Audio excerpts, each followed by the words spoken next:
For months, Denver school leaders have refused to share a recording of a closed-door meeting, one that followed the shooting death of student Luis Garcia.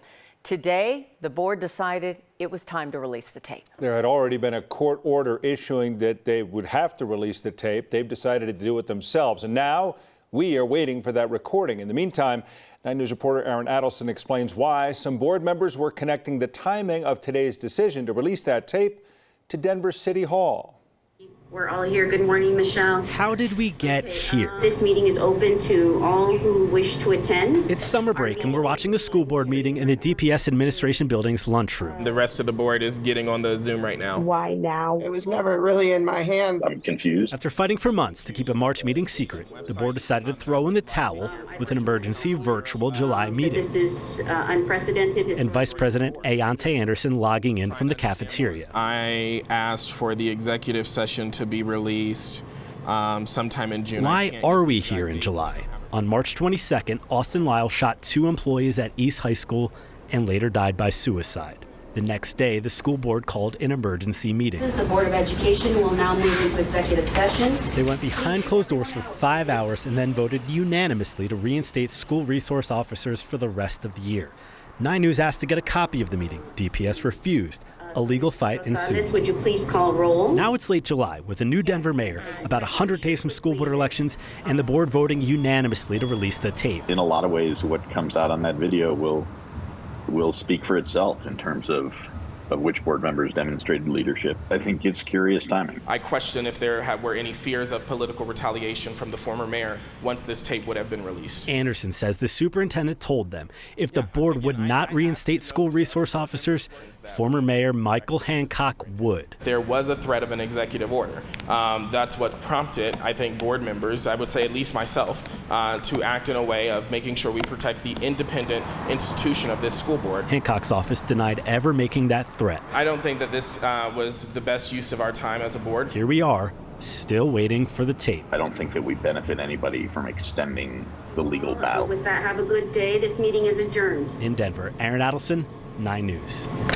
So we did ask every board member as well as the superintendent for interviews today. You heard from the only ones who have agreed thus far. The attorneys for 9 News say they hope to have a copy of that recording by the end of business day today. The Larimer County deputy who tased a man on I-25 will not be charged with a crime. Brent Thompson's family attorney says he was hit and killed by a car seconds after being tased on the highway back in February. Today, the 8th Judicial District Attorney released a decision letter saying that Deputy Lorenzo Lujan will not face criminal charges. The DA did write that in hindsight, another approach should have been taken, and that the deputy's, quote, actions showed poor judgment and possibly a need for additional or more robust training, but not criminal culpability. Brent's father says this is not justice. It hurts us so bad when this DA can sit there and say, what, it was a mistake? There's no charges to be brought up against this person. There is no justice here. The family wants to see the deputy fired and for the body camera footage to be released to the public. Today, prosecutors filed new charges against a former social worker accused of falsely reporting that an Aurora City councilwoman had sexually abused her child. These new charges allege that Robin Niceta faked a brain cancer diagnosis in a bid to have her criminal charges dismissed. Those charges came after she allegedly lodged that complaint against Aurora councilwoman Danielle Jurinsky. Jurinsky had criticized Aurora's then police chief Vanessa Wilson. Niceta and Wilson were in a relationship at the time. Niceta's trial is set for August, and now she faces 7 new felonies and 3 new misdemeanors tied to the allegation that she'd faked the cancer diagnosis. Niceta's mother also faces 2 felony counts and 2 misdemeanors for allegedly helping her daughter with the scheme. Things are looking pretty good on a Friday. Let's take a live look out at Coors Field. We don't see anything but a little cloud behind the buildings. Just a tiny one. It's just a little cloud, Kathy. Little cloud. No need to worry about that one. Because last night things got bopping in the afternoon and evening. It's been interesting, hasn't it? Yeah. Yeah. You got to watch those little clouds, though. You know what I mean? Those little ones Are those get the ones big. you worry about? Those are the ones. They're sneaky. Yeah. They look like they're fun and fair weather cumulus clouds, and those are the ones that'll sneak up. They're always up to something. Right? Little cloud. Well, plus it's Friday. Everybody's up to something on a Friday. But us right Yeah, now. but us, right. But eventually we'll get there too.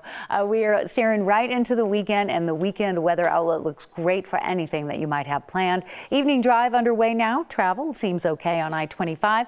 We have more of those fun clouds and even some birds. Or is that a bug or a bird? There's some giant winged thing flying.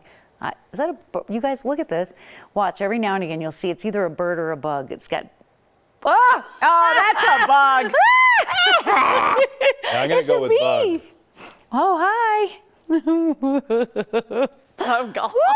Or Fort Collins. Gives me goosebumps. Is that a wasp?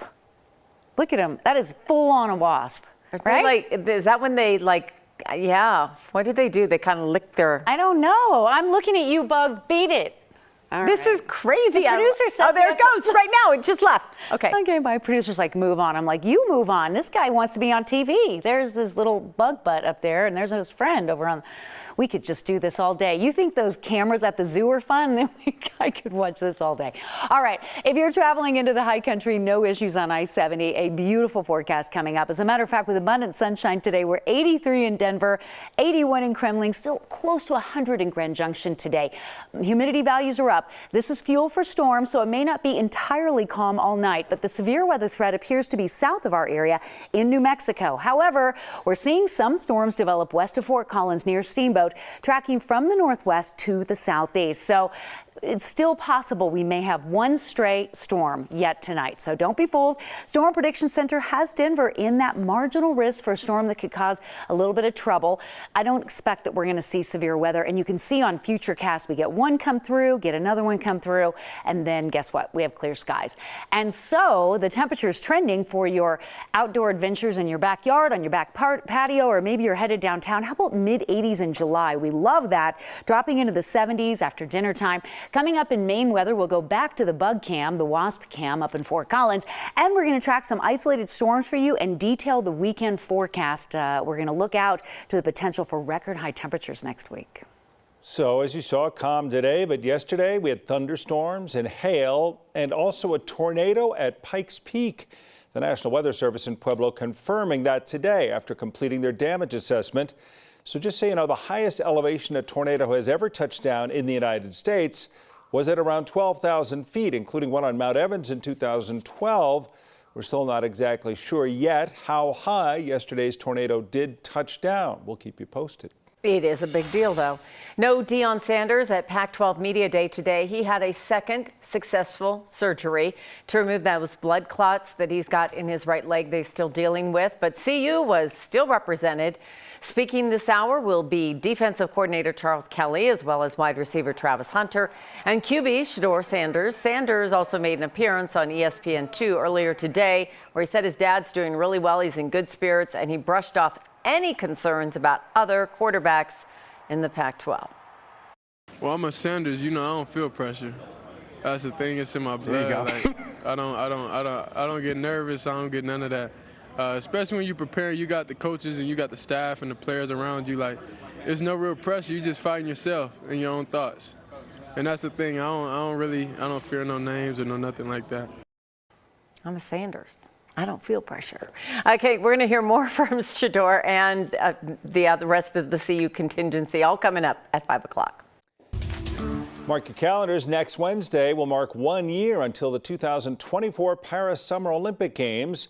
It is expected to be one of the most watched and attended Olympics in recent years because the last two Olympics were pretty much closed due to the COVID-19 pandemic. Ticket sales, well, they're good. Everything's in high demand, many wanting to travel to the City of Light. Millions are expected to flock there to see Olympic athletes compete. Organizers, well, they're also planning for the Games to be a party, using Paris's famous landmarks as backdrops for many events. The opening ceremonies are going to be held on the Seine River. The athletes will be floating on boats down the river, and many celebrations will be held near the iconic Eiffel Tower. We know when we are expecting a lot of people on the Eiffel Tower during the Olympics. I'm wondering how many people are going to climb up on the Eiffel Tower. The Eiffel Tower is going to be busy. Everything's going to be busy. So our Matt Renew and Johnny Curt are there now, checking things out, getting ready for their coverage, which will begin right before the games begin.